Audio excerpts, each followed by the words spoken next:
This story begins with an old, dusty box sitting in a garage, but its contents are so bizarre, they'll make you question everything. It's 2015, and a man named Greg Dawson is sorting through the attic of his grandfather's old house in rural Montana. Greg had inherited the house after his grandfather, who had passed away in his 90s. As Greg was going through the attic, cleaning out boxes of forgotten items, he stumbled upon an odd, dust-covered safe wedged behind some old furniture. At first, Greg didn't think much of it. It was an old safe, one of those antique-looking models with a heavy dial that required some serious muscle to turn. It was locked, of course, but Greg wasn't one to shy away from a challenge. He had no idea that what he was about to discover would change everything he thought he knew about his family and about reality itself. Now, this wasn't just any safe.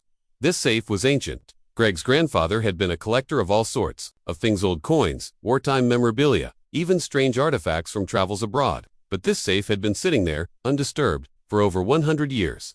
Greg assumed it was just full of old papers, maybe a few forgotten trinkets. But something inside him urged him to open it. It was the kind of pull that people talk about when they're about to make a decision. They don't quite understand, but know they have to follow. Greg spent hours trying to unlock the safe. The dial was stiff, and the numbers didn't quite line up the way they should. He was about to give up when, finally, after a loud, metallic click, the door creaked open, and what he found, it was nothing like he could have ever imagined. Inside the safe were strange artifacts, items that didn't belong to any era Greg recognized.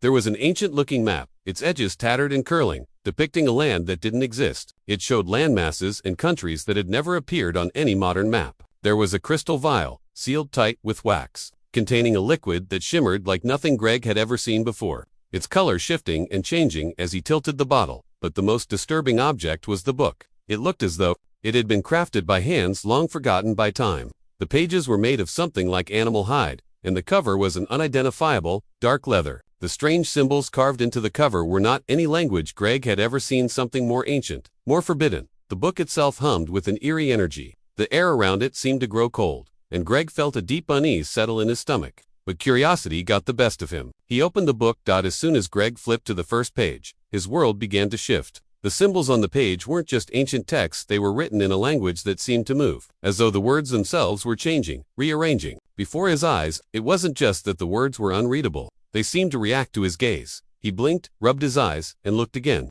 But this time, something new appeared. A name, Greg Dawson. That's when everything took a turn. You see, the book didn't just contain information, it had a kind of dark magic. The more Greg read, the more he began to experience strange sensations. First, his surroundings seemed to blur. The air in the room grew heavy, and the walls seemed to close in on him. He felt watched, as though something or someone was standing just behind him, breathing down his neck. His heart raced. He tried to snap the book shut, but it was as if the pages were glued together. He had to force them apart. And then it hit him. The book was alive. It was changing him. The words weren't just text, they were trying to reprogram his mind. He couldn't stop reading. Greg was eventually able to close the book, but by then, it was too late.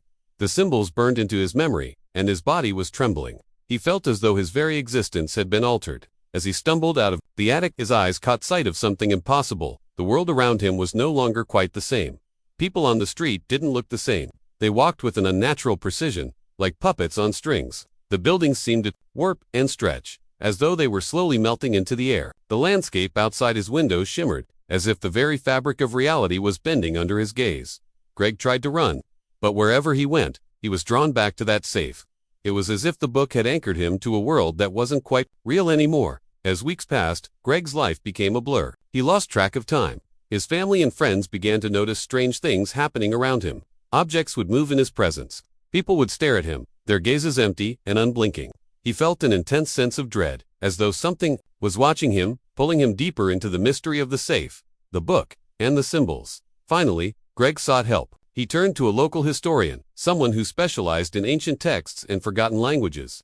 The historian took one look at the book and immediately called in others experts from around the world. What they uncovered was terrifying. The book, it turned out, was a forbidden text, one that had been hidden away for centuries. The symbols weren't just words, they were a blueprint for altering reality itself, a portal to other dimensions. The liquid and the vial. It wasn't a potion, it was a substance that allowed the reader to cross over into those alternate dimensions. And the map? It wasn't a map of Earth, it was a map of those dimensions. Greg had opened the door. And now, there was no way to close it. Some say Greg's family never saw him again. Others say he disappeared into one of those alternate worlds, unable to return. The book, the safe, and the strange artifacts have vanished from his home, as if they were never there at all. To this day, people who search the archives for clues about the ancient text find nothing, no records, no leads. It's as if it never existed. And the most chilling part, no one has ever opened that safe again, because if they did, they might find something even worse inside. If you're intrigued by the idea of alternate realities and ancient forbidden texts, subscribe and turn on notifications. You never know when you might stumble across something better left untouched.